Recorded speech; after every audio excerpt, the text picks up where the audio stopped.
की एक्सरसाइज 3.1 का question number 6। Question number 6 में हमें 3 अलग अलग अवयव दे रखे हैं। उन अवयव में से हमें x, y, z का मान निकालना है। ठीक है, तो सबसे पहले चलिए पहले सवाल को सॉल्व कर दें। इसमें हम पहला सवाल कैसे करना है, सबसे पहले आपको यहाँ पर दो अवयव दे रखे हैं। ठीक है, जब भी दो अवयव आमने सामने इक्वल टू दिए हुए, यानी जब दो अवयव एक दूसरे के समान होते हैं तो उनके जो अवयव होते हैं वो भी कैसे होते हैं, समान होते हैं। तो सबसे पहले हम देख लेंगे, हम जानते हैं यदि दो अवयव समान है तो उनके अवयव भी समान होते हैं, उनके अवयव भी समान होंगे। ठीक है, हमें क्या करना है, हमें बताना है कि उनके अवयव भी कैसे होंगे, समान होंगे। ठीक है, चलिए अब शुरू करते हैं। पहले में आपको क्या दिया हुआ है, यहाँ से हमें कुछ नहीं करना, बस हमें दोनों अवयव की क्या करा देनी है, तुलना करा देनी है और वहीं से वैल्यू लिख देनी है। क्योंकि हमने अभी क्या लिखा है कि जब दो अवयव समान होते हैं तो उनके अवयव भी कैसे हो जाते हैं, वो भी समान हो जाते हैं। तो सबसे पहली बात, अगर हम x की करते हैं तो x कहाँ पर आ रहा है, आपकी दूसरी पंक्ति का पहला स्तंभ है। ठीक है, ऐसे ही अगर हम यहाँ से देखें तो दूसरी पंक्ति ये है और पहला स्तंभ क्या है आपका, 1।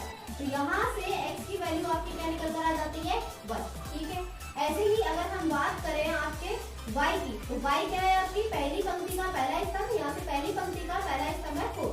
तो y की वैल्यू भी क्या बन जाती है आपके 4, और ऐसे ही z की वैल्यू क्या बन जाती है आपके 3। ठीक है, क्या बताया आपको, जब अवयव समान है तो उसके अवयव क्या होंगे, समान। यानी बस आपको क्या करना है, उनके सामने वाली उनके वैल्यू उनके सामने रख देनी है। ये क्या बन जाता है आपका आंसर। ठीक है, अब हम करेंगे इसका दूसरा सवाल। दूसरे सवाल में आपको दिया हुआ है x प्लस वाई, इसके इक्वल टू में क्या दिया हुआ है, 6। यहाँ से हम लिख लेंगे x plus Y equal to में क्या आ जाएगा, 6। ठीक है, उसके बाद अगली वैल्यू दी हुई है 5 प्लस z इक्वल टू क्या है आपका 5, और इसके बाद अगली वैल्यू है कि x y की वैल्यू जो है वो कितनी है आपकी 8। ठीक है, अब हमें क्या करना है, पहले देखिए यहाँ क्या होगा, आपका 5 दे रखा है, z की वैल्यू निकालेंगे। तो z की वैल्यू को अगर हमें सॉल्व करना है तो हम क्या करेंगे, 5 को इधर भेज देते हैं। तो क्या आ जाएगा 5 माइनस 5, यानी 5 से 5 कट के वैल्यू क्या बची, z की वैल्यू क्या निकल कर आ गई यहाँ से 0। ठीक है, अब ऐसी वैल्यू निकालनी है हमें x और y की। अब देखिए वो क्या रहा है आपका, x और y तो ऐसी वैल्यूज है जिनको जोड़ते हैं तो 6 आता है, जिनका गुणा कराते हैं तो कितना आता है, 8 आता है। ठीक है, तो इनका सीधे क्या मान बनते हैं, आपके पास दो मान बन जाते हैं, जिनका अगर हम गुणा जोड़े तो आपका 6 आ जाए, जोड़े तो 8 आ जाए। जैसे 2 और 4, 2 और 4 को जोड़ेंगे तो कितना बन जाएगा 6, और उनका गुणा कराएंगे तो कितना आ जाएगा 8। ठीक है, तो यहाँ से हमारी जो x की वैल्यू बनती है वो क्या बन जाएगी 2, और y की वैल्यू बनती है वो कितनी बन जाएगी 4। कैसे कि जब 2 और 4 को जोड़ा तो 6 आ गया, 2 और 4 का गुणा कराया तो क्या आ गया 8।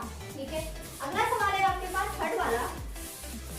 तीसरे वाले में हमें क्या दिया हुआ है कि x plus Y plus z equal to value दी हुई है कि 9। ठीक है, यहाँ से आपको x प्लस z की वैल्यू दी हुई है 5। सही है, यहाँ से हम क्या करें, अगर हम ये x प्लस z की वैल्यू उठाकर इस वाले ऊपर वाले इक्वेशन में रख दें तो यहाँ से हमें किसकी वैल्यू मिल जाएगी, y की। ठीक है, तो हम यहाँ ऊपर वाली वैल्यू में लिख देंगे समीकरण 1 से। जब समीकरण 1 में हम x प्लस z की जगह 5 बनाएंगे तो क्या आ जाएगा, y प्लस 5 इक्वल टू 9। तो यहाँ से y की वैल्यू निकल कर आ जाएगी आपके पास कितनी, 4।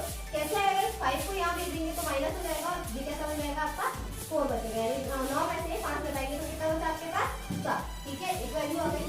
ऐसे ही अगर हम इस x प्लस z की जगह दूसरी वैल्यू दे रखी है y प्लस z, इसकी वैल्यू दी हुई है आपको 7। अगर इसी समीकरण में y प्लस z की जगह 7 रख दें तो किसका मान निकल कर आ जाएगा, x का। यानी फिर से क्या करेंगे, हम लिखेंगे समीकरण 1 से, या लिख देते हैं अगली लाइन इसके आगे, समीकरण फिर से 1 से, समीकरण 1 में अब वैल्यू निकाल रहे हैं हम x की। ठीक है, तो y प्लस z की जगह क्या बना दिया 7, और ये दिया हुआ है 9, यानी 9 में से 7 घटा दिया तो आपके पास x की वैल्यू क्या निकल कर आ गई 2। हमने दो वैल्यू निकाली है, यानी किसका मान निकाल लिया है, x का और y का, यानी x और y का 4 आ गया, x का 2 आ गया। अगर ये दोनों मान उठाकर, या हमें अब किसका निकालना है, z की वैल्यू निकालनी है। ठीक है, तो इसको अगर मैं समीकरण 1 में रख दूं या समीकरण 2 में, इनमें दोनों में से किसी में भी रख दूं तो वहां से हमें z का मान मिल जाएगा। तो हम यहाँ बात कर लेते हैं इस वाले समीकरण की, इसको नाम दे देते हैं समीकरण 2। ठीक है, तो अब यहाँ लिखेंगे हम समीकरण 2 से, समीकरण 2 से समीकरण 2 में हमने क्या किया, हमारे पास सवाल है x plus Z equal to कितना है आपका 5। यहाँ x की वैल्यू अगर 2 रख दे तो हमें z का मान निकालना है, तो 2 5 में से घट जाएगा, यानी z का मान क्या आ जाएगा 5 माइनस 2 इक्वल टू 3। यानी हमने क्या किया, हमारे सारे सवालों के आंसर, यानी पहले वाले के आपके ये आंसर हो गए, दूसरे वाले के आंसर आपके ये हो गए, ठीक है, और थर्ड वाले का आंसर आपका y का ये रहा और x का ये और z का ये हो जाता है हमारा